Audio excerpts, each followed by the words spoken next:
இருக்கிறோம். நிறைய நாங்கள் ட்ரீட்மெண்ட் எடுத்தாச்சு, சொட்டு மருந்து போட்டாச்சு, இன்ஜெக்ஷன் போட்டாச்சு, சர்ஜரி பண்ணியாச்சு, கேட்ராக்ட் பண்ணியாச்சு. எங்களுக்கு முழுசாக கண் பார்வை தெரியவில்லை, தெளிவாக வரவில்லை அப்படிங்கிற பிரச்சனையிலாம் இருக்கக்கூடியவர்களுக்கு மிக மிக ஒரு நல்ல ஒரு தீர்வு கொடுக்கக்கூடிய ஒரு மிக முக்கியமான 2 ஆலயங்களை பற்றி நாம் பார்க்க இருக்கிறோம். முதலாவதாக திருக்காரவாசல் கண்ணாயிரநாதர். சாமியோட பேரே பாருங்கள், கண்ணாயிரநாதர்.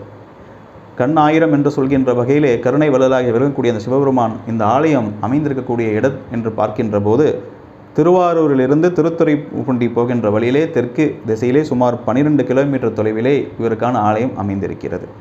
சப்த விடங்க ஸ்தலங்கள் என்று சொல்லக்கூடிய திருவாரூர் மாவட்டத்தில் உள்ளன 7 கோயில்கள். அனைத்துமே பார்த்தோம் என்றால் ஒளிப்படாமல் அமைந்த சிவலிங்கங்கள்.